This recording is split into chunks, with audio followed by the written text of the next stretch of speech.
My dear students, dear friends, and dear brothers and sisters, once again I welcome to all of you in Dr. S. Chandra online classes for education. मेरे प्रिय विद्यार्थियों, प्यारे भाई और बहनों, प्यारे साथियों, प्यारे मित्रों, मैं आप सभी लोगों का doctor S Chandra online classes for education में बहुत बहुत स्वागत करता हूं। I welcome to all of you. Dear friends, today we will discuss about the teaching methods of Vedic period education. प्रिय विद्यार्थियों, वैदिक कालीन शिक्षा प्रणाली में जो शिक्षण विधियां थीं, जिन शिक्षण विधियों का प्रयोग करके शिक्षा विद्यार्थियों को दी जाती थी, उन शिक्षण विधियों या टीचिंग मेथड्स की चर्चा आज हम सभी लोग इस वीडियो के अंतर्गत करेंगे।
चलो दोस्तों, स्टार्ट करते हैं। वैदिक कालीन शिक्षा प्रणाली में जो टीचिंग मेथड्स यूज होते थे, जो शिक्षण विधियां प्रयुक्त होती थी विद्यार्थियों को शिक्षा देने के लिए, गुरुकुल में गुरु जिन विधियों का प्रयोग करते थे उन विधियों के बारे में हम सभी लोग चर्चा करेंगे। तो प्रिय विद्यार्थियों, जो सबसे पहला जो मेथड है वैदिक कालीन शिक्षा प्रणाली में, वो है अनुकरण विधि, आवृत्ति विधि और कंठस्थ विधि। ध्यान दीजिए प्रिय विद्यार्थियों, विद्यार्थी क्या करते थे, गुरु जो हुआ करते थे गुरुकुल में, उनका अनुकरण करते हैं। आवृत्ति मीन्स बार बार रिपीट करना या रिवाइज करना, और कंठस्थ मीन्स याद करने की विधि। ध्यान दीजिए प्रिय विद्यार्थियों कि वैदिक कालीन प्रणाली में जो प्रारंभिक स्तर होता था, प्राथमिक शिक्षा होती थी, प्राथमिक शिक्षा या प्रारंभिक स्तर पर विद्यार्थियों को भाषा और व्यवहार की शिक्षा प्राप्त करनी होती थी। तो भाषा और व्यवहार की शिक्षा प्राप्त करने के लिए विद्यार्थी अनुकरण किया करते थे, अपने गुरु का अनुकरण करते थे। भाषा और व्यवहार की शिक्षा को प्राप्त करने के लिए विद्यार्थी जो कुछ भी सिखाया जाता था, जो कुछ भी भाषा बताई जाती थी, उस पर जो है वे उसकी आवृत्ति करते थे, अर्थात बार बार दोहराते थे और उसको धीरे धीरे उसको याद करने का प्रयास करते थे। तो प्रिय विद्यार्थी, इस तरह से वैदिक काल में प्रारंभिक स्तर पर भाषा और व्यवहार की शिक्षा हेतु प्रायः अनुकरण विधि, आवृत्ति विधि एवं कंठस्थ विधि का प्रयोग होता था। अब विद्यार्थियों, यदि हायर एजुकेशन या उच्च स्तर की हम लोग बात करते हैं, तो उच्च स्तर पर गुरु जो कुछ भी छात्रों को या शिष्यों को बताते थे, शिष्यों के सम्मुख गुरु जिन वेद मंत्रों का उच्चारण करते थे, छात्र या शिष्य जो होता था उनका अनुकरण करके बार बार उन वेद मंत्रों का उच्चारण करके बार बार उनको दोहरा करके उसको कंठस्थ कर लेते थे, याद कर लेते थे। तो प्रिय विद्यार्थी, इस तरह से द फर्स्ट मेथड इज अनुकरण, आवृत्ति एंड कंठस्थ विधि, अर्थात अनुकरण करना गुरु का, जो कुछ भी सिखाया जाए उसको बार बार दोहराना और धीरे धीरे उसको याद कर लेना। अगली जो विधि प्रिय विद्यार्थियों, the next one, the second one is व्याख्या एवं दृष्टांत विधि, अर्थात एक्सप्लेनिंग एंड इलस्ट्रेशन मेथड्स। तो प्रिय विद्यार्थियों, जैसा कि आप सभी लोग जानते हैं कि एक्सप्लेनिंग में क्या होता है, जो गुरु होते हैं, टीचर होते हैं, कुछ दृष्टांत का प्रयोग करते हैं, इलस्ट्रेशन का प्रयोग करते हैं और इलस्ट्रेशन के द्वारा छात्रों को किसी कंसेप्ट को समझाने का प्रयास करते हैं, किसी सब्जेक्ट को एक्सप्लेन करने का या किसी टॉपिक को एक्सप्लेन करने का प्रयास करते हैं, और उसमें वे इलस्ट्रेशन या दृष्टांत का प्रयोग करते हैं। तो इस तरह से जो सेकंड मेथड है वो क्या है, व्याख्या एवं दृष्टांत विधि। व्याकरण के नियमों को सीखने में, और व्याकरण को नियमों के साथ साथ ही विद्यार्थी जब वेद के मंत्रों को सीखते थे, तो वेद के मंत्रों को कंठस्थ कराने हेतु जो टीचर होते थे, गुरु होते थे, वे व्याख्या एवं दृष्टांत विधि का प्रयोग किया करते थे। इस विधि में क्या होता था कि जो गुरु होते थे, जो टीचर होते थे, पहले मंत्र की व्याख्या कर देते थे। अर्थात जो कोई भी मंत्र होता था उस मंत्र की व्याख्या सबसे पहले टीचर्स के द्वारा, गुरु के द्वारा की जाती थी और उसका जो अर्थ होता था, जो उसके भाव स्पष्ट होते थे, उसका अर्थ और भाव स्पष्ट करने के लिए शिक्षक या गुरु दृष्टांतों का प्रयोग करते थे। तो उन दृष्टांतों में वे जो है उपमा का, रूपक का और अन्य दृष्टांतों का भी प्रयोग किया करते थे। तो प्रिय विद्यार्थी, इस तरह से जो सेकंड मेथड है दैट इज व्याख्या एवं दृष्टांत विधि। तो व्याकरण के नियमों या वेदों के मंत्र को कंठस्थ कराने हेतु शिक्षक या गुरु जो है इस विधि का प्रयोग किया करते थे। इस विधि के अंतर्गत जो टीचर होते थे, गुरु होते थे, वो सबसे पहले मंत्र की व्याख्या किया करते थे और उसका अर्थ और उसका भाव स्पष्ट करने के लिए गुरु उपमा, रूपक और दृष्टांतों का प्रयोग किया करते थे। चलो दोस्तों आगे बढ़ते हैं। नेक्स्ट जो तीसरी विधि है जिसका प्रयोग गुरुकुल प्रणाली में या प्राचीन काल में, वैदिक काल में छात्रों को शिक्षा प्रदान करने के लिए जिस विधि का प्रयोग किया जाता था वो विधि है कथन, प्रदर्शन एवं अभ्यास विधि। तो ध्यान दीजिए, जैसा कि नाम से स्पष्ट है, कथन, प्रदर्शन और अभ्यास विधि। तो प्रिय विद्यार्थियों, ऐसे सब्जेक्ट्स या ऐसे टॉपिक्स जहाँ पे छात्रों को कुछ करके सीखना होता था, कुछ अभ्यास के द्वारा सीखना होता था, जैसे कृषि हो गया, कृषि का विषय, पशुपालन का विषय, कला कौशल का विषय, आयुर्विज्ञान का विषय, सैन्य शिक्षा का विषय, ये सभी ऐसे विषय हैं, एक ऐसे सभी सब्जेक्ट हैं जो कि क्या है, क्रिया प्रधान है। क्रिया प्रधान से प्राय क्या है कि जहाँ पर एक्टिविटीज होती है, जहाँ पर अभ्यास का बहुत अधिक महत्व होता है। तो क्रिया प्रधान या एक्शन या एक्टिविटी सेंटर्ड जो भी सब्जेक्ट्स होते थे, टॉपिक्स होते थे, उसके लिए जो शिक्षक होते थे ऐसे विषयों को पढ़ाने के लिए कथन, प्रदर्शन और अभ्यास विधि का प्रयोग करते थे, जिसमें सबसे पहले कोई स्टेटमेंट होता था जिसको जो है गुरु के द्वारा छात्रों को बताया जाता था। फिर उस स्टेटमेंट या कुछ उस एक्शन या उस क्रियाकलाप को गुरु के द्वारा करके दिखाया जाता था, प्रदर्शन किया जाता था और उसके बाद छात्र उसको देख करके बार बार अभ्यास करके उस विषय या उस क्रिया को सीख लेते थे। तो इस तरह से जो थर्ड मेथड वो है कथन, प्रदर्शन एवं अभ्यास विधि। अगला बहुत इंपॉर्टेंट मेथड प्रिय विद्यार्थी, द फोर्थ वन इज प्रश्नोत्तर, वाद विवाद और शास्त्रार्थ विधि, अर्थात क्वेश्चनर, डिबेट एंड शास्त्रार्थ विधि। तो प्रिय विद्यार्थियों, यह भी अपने आप में बहुत ही महत्वपूर्ण विषय, बहुत ही महत्वपूर्ण विधि है और यह एक ऐसी विधि जिसका प्रयोग प्राचीन काल में गुरु जो है छात्रों को शिक्षा देने के लिए किया करते थे।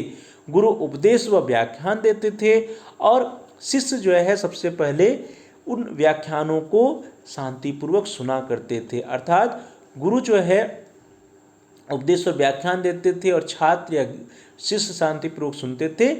फिर सुनने के उपरांत शिष्य के द्वारा यदि कोई शंका प्रस्तुत की जाती थी या उनका कोई प्रश्न होता था तो उन छात्रों के प्रश्नों का उत्तर गुरु के द्वारा दिया जाता था। उन छात्रों की शंकाओं का समाधान भी गुरु के द्वारा किया जाता था। उच्च शिक्षा स्तर पर गुरु एवं शिष्य के बीच जो संबंध होता था वो बहुत ही प्रगाढ़ संबंध होता था और इसीलिए जो है उच्च शिक्षा स्तर पर शिष्य एवं गुरु के बीच अति गूढ़ विषयों पर चर्चा हेतु होती थी। अर्थात जो भी क्लिष्ट से क्लिष्ट टॉपिक हुआ करता था, जो भी कठिन से कठिन प्रकरण होते थे, उस पर भी छात्र और गुरु के बीच जो है चर्चा होती थी, वाद विवाद या डिबेट होता था, या फिर उसको हम लोग शास्त्रार्थ भी कह सकते थे। तो शास्त्रार्थ भी होता था और जिसे सुनकर जो छात्र होते थे वे उस विषय या उस टॉपिक से संबंधी ज्ञान को ले लेते थे या उस विषय से संबंधित अपने ज्ञान को बढ़ाने का प्रयास किया करते थे। यह हो गई प्रिय विद्यार्थियों the fourth one is questionnaire debate methods, अर्थात प्रश्नोत्तर, वाद विवाद और शास्त्रार्थ विधि। अर्थात जो है इसमें गुरु भी प्रश्न पूछ सकता है और छात्र भी या शिष्य भी गुरु से प्रश्न पूछते थे और उसके द्वारा धीरे धीरे वे डिबेट करते थे या वाद विवाद करते थे और किसी कंसेप्ट को स्पष्ट करने का प्रयास करते थे या सीखने का प्रयास करते थे। तो ये हो गई fourth one. The next one is तप तथा श्रुति विधि। ध्यान दीजिए प्रिय विद्यार्थियों, तप तथा श्रुति विधि बहुत ही इंपॉर्टेंट मेथड है, नाम से ही क्लियर है, तप और श्रुति। तो प्रिय विद्यार्थियों, जो तप और श्रुति विधि होती थी, इस विधि के अंतर्गत जो विद्यार्थी होते थे, जो छात्र होते थे, वे सबसे पहले जो है तप किया करते थे। अर्थात वैदिक काल में या वैदिक कालीन शिक्षा प्रणाली में ज्ञान प्राप्त करने की जो विधियां होती थी उसमें दो प्रमुख विधि है, तप और श्रुति। तप विधि में जो छात्र या विद्यार्थी होते थे वे क्या करते थे, वे स्वयं मनन, चिंतन और आत्म अनुभूत करने का प्रयास करते थे। तो विद्यार्थियों स्वयं क्या करते थे, तप विधि के अंतर्गत स्वयं मनन करते थे, स्वयं चिंतन करते थे और स्वयं भी आत्म अनुभूत करने का प्रयास किया करते थे। तो विद्यार्थियों आत्मानुभूत करने का प्रयास भी छात्र जो है तप विधि के अंतर्गत किया करता था, अर्थात वह तप करता था। और उसके उपरांत जो दूसरी विधि है वो है श्रुति विधि में। तो श्रुति विधि के अंतर्गत जो विद्यार्थी या छात्र होते थे वे दूसरों से सुनकर के ज्ञान प्राप्त करने का कार्य किया करते थे। ध्यान दीजिए विद्यार्थी, ये बहुत इंपॉर्टेंट मेथड है, तप तथा श्रुति विधि।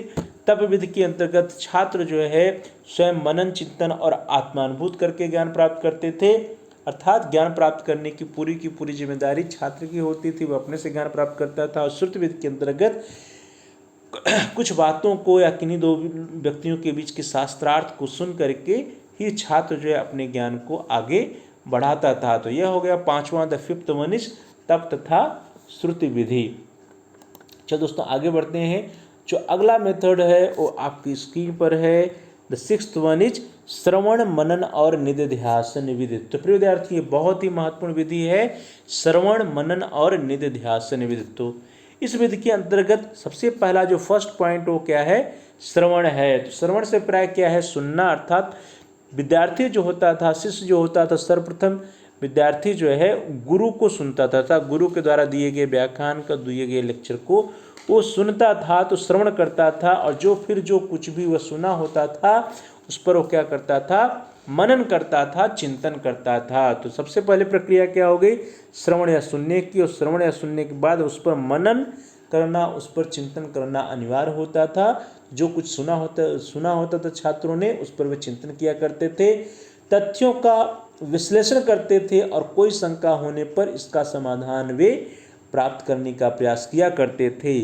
और अंत में निधिध्यासन किया करते थे। निधिध्यासन अर्थात भाव अनुभूत, अर्थात निधिध्यासन के द्वारा छात्र जो होते थे वे नवीन ज्ञान को प्राप्त करने का प्रयास करते थे और नवीन ज्ञान को आत्मसात करने का प्रयास करते थे। तो विद्यार्थियों अंत में जो है निधिध्यासन द्वारा जो विद्यार्थी होते थे, छात्र होते थे, वह अपने नवीन ज्ञान को आत्मसात करके वैसा ही करने का प्रयास किया करते थे। तो विद्यार्थी इस तरह से जो सिक्स्थ मेथड थी दैट इज श्रवण, मनन और निधिध्यासन विधि। चलिए आगे बढ़ते हैं। The next one is reasoning method या तर्क विधि। तो प्रिय विद्यार्थियों तर्क विधि जैसा नाम से स्पष्ट है कि इसमें रीजनिंग की जाती है, इसमें तर्कणा की जाती है, तर्क किया जाता है। तो जो तर्क किया जाता है प्रिय विद्यार्थियों वो तर्कशास्त्र जो है ये अपने आप में बहुत ही गूढ़ विषय है।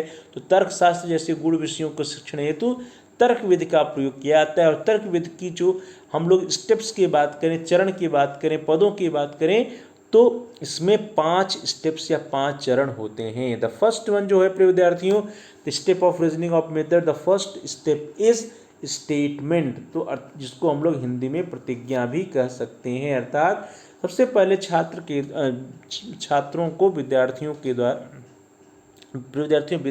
को गुरु जी के द्वारा कुछ स्टेटमेंट दिया जाता था, तो जिसको हम लोग प्रतिज्ञा करते हैं। स्टेटमेंट मिल जाने के पश्चात उस पर जो है डिस्कशन होता था, उस पर रीजनिंग होता था, जिसको हम लोग सेकंड स्टेप या रीजनिंग बोलते हैं। और जब रीजनिंग हो जाने के बाद जो कुछ भी निकल के आता था उसका उदाहरण या इलस्ट्रेशन दिया जाता था। तो तीसरा मेथड हो गया इलस्ट्रेशन या उदाहरण।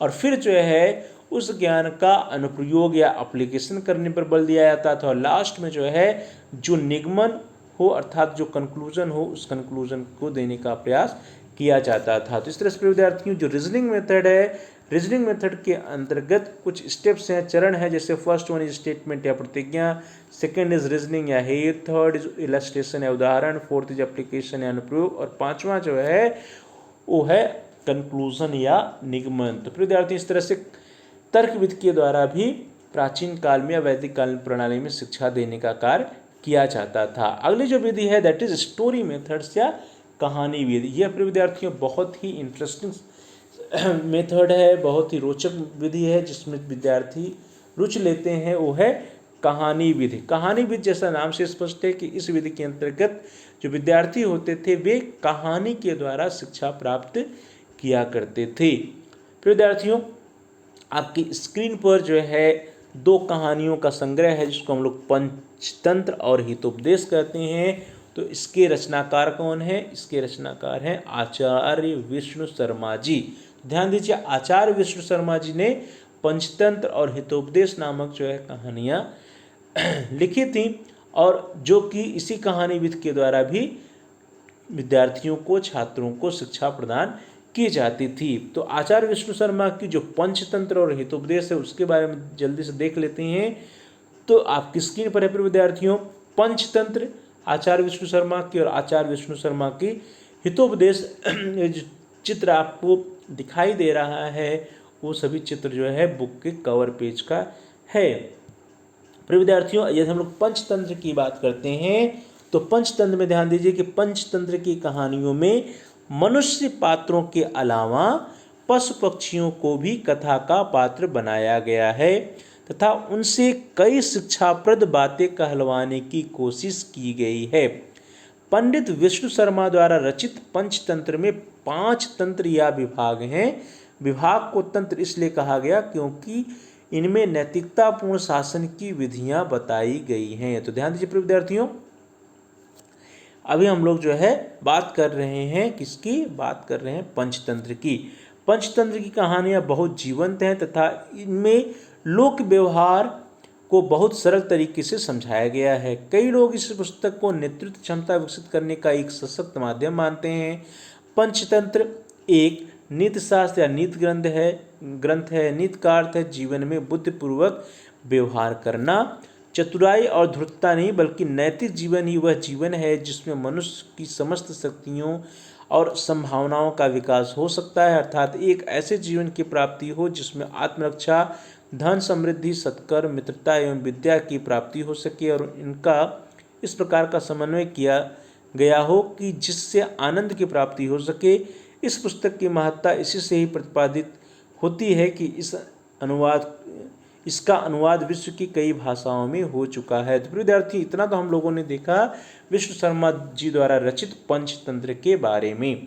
जो दूसरा है the second one is Hitopadesha, उसके बारे में भी चर्चा है तो हम लोग करें तो हितोपदेश का अर्थ ही होता है हितकारी उपदेश। तो ध्यान दीजिए हितोपदेश के अंतर्गत क्या देने का प्रयास विष्णु शर्मा जी ने किया है? उपदेश देने का प्रयास किया गया और वह उपदेश कैसा है? हितकारी उपदेश है। हमारे हित और अहित की पहचान कराकर जीवन में सफलता के उपायों की जानकारी देने वाली प्राचीन कहानियों का संकलन ही हितोपदेश कहलाया। इसकी कहानियां सदाचार, राजनीति और व्यवहारिक ज्ञान से युक्त हैं। हितोपदेश भारतीय जनमानस तथा परिवेश से प्रभावित उपदेशात्मक कथाएं हैं जो अत्यंत सरल व सुग्राह्य हैं। विभिन्न पशु पक्षियों पर आधारित कहानियां इसकी खास सरल व सुग्राह्य खास विशेषता है तथा रचयिता ने इनके माध्यम से कथा शिल्प की रचना की है जिसकी संप्राप्ति किसी शिक्षाप्रद बात से ही हुई है। इन कथाओं में पशुओं को नित्य की बातें करते हुए दर्शाया गया है। इस ग्रंथ की रचना करके आचार्य विष्णु शर्मा ने पाटलिपुत्र के तीनों अल्पज्ञानी राजकुमारों को मात्र 6 माह में ही राजनीति और व्यवहारिक ज्ञान निपुण बना दिया था। तो विद्यार्थी ये तो रहा हितोपदेश के बारे में, और हितोपदेश की रचना के बारे में भी लिखा गया है कि ये जो रचना थी इस रचना के द्वारा आचार्य विष्णु शर्मा जी ने पाटलिपुत्र के 3 अल्पज्ञानी राजकुमारों को मात्र 6 महीने के अंदर ही उनको राजनीतिक और व्यवहारिक ज्ञान में निपुण बना दिया गया। तो इस कहानी के माध्यम से हितोपदेश के माध्यम से। चलो दोस्तों आगे बढ़ते हैं। द नेक्स्ट मेथड जो है प्राचीन कालीन या वैदिक कालीन शिक्षा प्रणाली की वो है मॉनिटोरियल सिस्टम या कक्षा नायकी प्रणाली। तो कक्षा नायकी प्रणाली भी बहुत ही एक अच्छी प्रणाली है जिसका प्रयोग वैदिक कालीन शिक्षा प्रणाली में किया जाता था। और इस विधि के अंतर्गत इस विधि में वरिष्ठ या नायक या जिसको हम लोग मॉनिटर कहते हैं, तो वरिष्ठ या नायक या मॉनिटर छात्र कनिष्ठ छात्रों को भाषा, साहित्य, धर्म और नीति शास्त्र आदि विषयों का ज्ञान कराते थे। तो विद्यार्थी जब शिक्षक नहीं हुआ करते थे, शिक्षक की अनुपस्थिति में जो कक्षा नायक या मॉनिटर होता था वो जो है शिक्षण करने का कार्य करता था और अपने से जूनियर छात्रों को, अपने से कनिष्ठ छात्रों को शिक्षा प्रदान करने का कार्य करता था। वह भाषा, साहित्य, धर्म और नीतिशास्त्र जैसे विषयों को भी पढ़ाता था। तो प्रिय विद्यार्थियों, इस तरह से हम लोग कक्षा नायकी के बारे में देखें तो कक्षा नायकी के संबंध में डॉक्टर वेद मित्र जी का एक स्टेटमेंट है, वो आपकी स्क्रीन पर है कि कक्षा में नायकी पद्धति बुद्धिमान छात्रों को शिक्षण कला सीखने का अवसर प्रदान करती है। ध्यान दीजिए, नायकी पद्धति जो है छात्रों को शिक्षण कला सीखने का अवसर प्रदान करती थी और इस प्रकार का प्रत्यक्ष रूप से उसी कार्य को करती है। तो विद्यार्थियों ध्यान दीजिए कि जो नायकी पद्धति है, कक्षा में नायकी पद्धति बुद्धिमान छात्रों को शिक्षण कला सीखने का अवसर प्रदान करती थी और इस प्रकार से यह प्रत्यक्ष रूप से जो है उसी कार्य को करती थी जिसे आधुनिक शिक्षा प्रणाली में शिक्षण प्रशिक्षण कॉलेज संपन्न किया करते हैं। अर्थात विद्यार्थियों, वर्तमान समय में जो बीएड बीटीसी का कोर्स चलाने वाले संस्थान है, वो प्रशिक्षण संस्थान है, इन सभी प्रशिक्षण संस्थानों में जो भी ट्रेनिंग दी जाती थी वह वैदिक कालीन शिक्षा प्रणाली में मॉनिटोरियल सिस्टम के द्वारा या कक्षा नायकी पद्धति के द्वारा देने का प्रयास किया जाता था। विद्यार्थियों, अब जो नॉलेज की बात करें, ज्ञान की बात करें, तो हम लोग देखते हैं कि विद्यार्थी जो होता है संपूर्ण ज्ञान का केवल 1/4 जो है या 1/4 भाग ही टीचर से सीखता है, शिक्षक से सीखता है, सिर्फ और सिर्फ 1/4 भाग। फिर ये 25% की बात करें, चौथाई भाग की बात करें, तो जो चौथाई भाग या 25% होता है वो छात्र जो है स्वयं मनन करके, स्वयं चिंतन करके सीखता है। और अगला जो 1/4 है या 1/4 भाग है, ये जो 1/4 भाग होता है तो संस्थान के, विद्यालय के या गुरुकुल के जो अग्र शिष्य हुआ करते थे वे छात्रों को पढ़ाने का कार्य करते थे, अपने कनिष्ठ छात्रों को पढ़ाने का कार्य करते थे। तो 1/4 भाग जो कक्षा नायकों या अग्र शिष्यों के ऊपर था और शेष ज्ञान का 1/4 भाग अपने जीवन के भावी अनुभवों से ग्रहण करते हैं छात्र। तो प्रिय विद्यार्थी, इस तरह से देखा जाए कि विद्यार्थियों की जो जर्नी होती है, जो सीखने की जर्नी होती है, तो विद्यार्थी संपूर्ण ज्ञान का केवल 1/4 भाग ही शिक्षक से सीखता है, 1/4 अर्थात 25%। 1/4 भाग जो है छात्र जो है वो स्वयं चिंतन और मनन करके सीख लेता है और 1/4 भाग जो है हम जो कक्षा नायकी प्रणाली थी या अग्र शिष्य हुआ करते थे गुरुकुल में, उन कक्षा नायकों द्वारा या अग्र शिष्यों के द्वारा उस 1/4 भाग या 1/4 पोर्शन की शिक्षा प्रदान की जाती थी और शेष ज्ञान का 1/4 भाग अपने जीवन के भावी अनुभवों से ग्रहण करते थे छात्र। तो यह रहा कि विद्यार्थी जो है जो कुछ भी सीखता है कितना रिटेन होता है। द नेक्स्ट मेथड इज, जो अगली विधि है प्रिय विद्यार्थियों आपकी स्क्रीन पर, वो है शास्त्रार्थ समूह तथा सभा। तो शास्त्रार्थ समूह या सभा, डिबेटिंग ग्रुप्स या कॉन्फ्रेंसेस, विद्यार्थियों इसके बारे में हमने पहले भी चर्चा किया है कि वैदिक कालीन शिक्षा प्रणाली में जो शिक्षा का सर्वोच्च रूप हुआ करता था वो होता था डिबेटिंग करना या शास्त्रार्थ समूह करना। तो शास्त्रार्थ समूह करना या सभा का आयोजन करना भी शिक्षा प्रदान करने का यह एक महत्वपूर्ण विधि है। तो शिक्षा का सर्वोच्च रूप शास्त्रार्थ समूहों या डिबेटिंग ग्रुप्स तथा सभाओं में दृष्टिगोचर होता था। ध्यान दीजिए, जो शिक्षा का सर्वोच्च स्वरूप होता था वो सभा में दिखता था, जो डिबेटिंग ग्रुप्स होते थे या कॉन्फ्रेंसेज होते थे वहाँ पे दिखता था, जहाँ दूर दूर के छात्र एवं गुरुजन एकत्रित होते थे तथा अपने अपने ज्ञान का प्रदर्शन किया करते थे, विचार विमर्श करते थे और शास्त्रार्थ करते थे। तो प्रिय विद्यार्थियों, शास्त्रार्थ अर्थात विचार विमर्श जो है करते थे और यह जो है विधि है शास्त्रार्थ समूह तथा सभा विधि।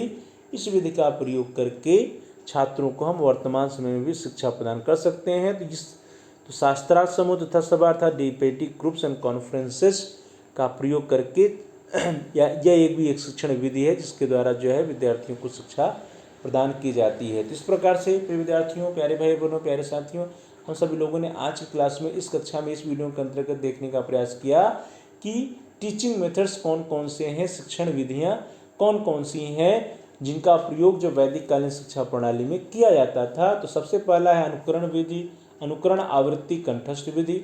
दूसरा है विद्यार्थियों व्याख्या एवं दृष्टांत विधि। तीसरा है कथन प्रदर्शन एवं अभ्यास विधि। चौथा है प्रश्नोत्तर वाद विवाद और शास्त्रार्थ विधि। पांचवा है तप तथा शुद्ध विधि। छठा है श्रवण मनन व निध्यासन विधि। सातवां है तर्क विधि या रीजनिंग मेथड। आठवां है कहानी विधि। और विद्यार्थियों, कहानी विधि के द्वारा हम लोगों ने जो विष्णु शर्मा जी की बुक है पंचतंत्र और हितोपदेश, उसके बारे में भी हम लोगों ने अध्ययन किया। और उसके उपरांत मॉनिटोरियो सिस्टम या कक्षा नायकी प्रणाली के बारे में देखा। उसके उपरांत फिर विद्यार्थियों हम लोगों ने देखा कि छात्र कितना रिटेन कर पाते हैं। और उसके बाद हम सभी लोगों ने शास्त्रार्थ, समूह तथा सभा अर्थात डिबेटिंग ग्रुप्स एंड कॉन्फ्रेंसेस के बारे में भी चर्चा कर दिया। तो प्यारे भाई बहनों, प्रिय विद्यार्थियों, प्रिय साथियों, thanks for watching. Thanks to all of you. Please like, share and comment on the video. Also subscribe the channel and press the bell icon all. आप सभी लोग इस चैनल को सब्सक्राइब कर लीजिए और जहाँ सब्सक्राइब लिखा है उसके बगल में एक बेल का आइकन है, घंटी का आकार, उसको प्रेस करिए। उसको दबाने पर कुछ ऑप्शंस आएंगे, उन ऑप्शंस में से आप ऑल के ऑप्शन को सिलेक्ट कर लीजिए। इससे यह होगा कि आपके कोर्स से रिलेटेड जितने भी नए वीडियोज आएंगी उनकी सूचना, उनकी नोटिफिकेशंस आपको समय से मिल जाएगा और आपका कोई भी वीडियो मिस नहीं होगा। तो प्यारे भाई बहनों, प्यारे साथियों, please like, share and comment on the video. Also subscribe the channel and press the bell icon all. आप सभी लोगों का बहुत बहुत धन्यवाद। एक बार फिर से please like, share and comment on the video. Also subscribe the channel and press the bell icon all. आप सभी लोगों का बहुत बहुत धन्यवाद। Thanks to all of you.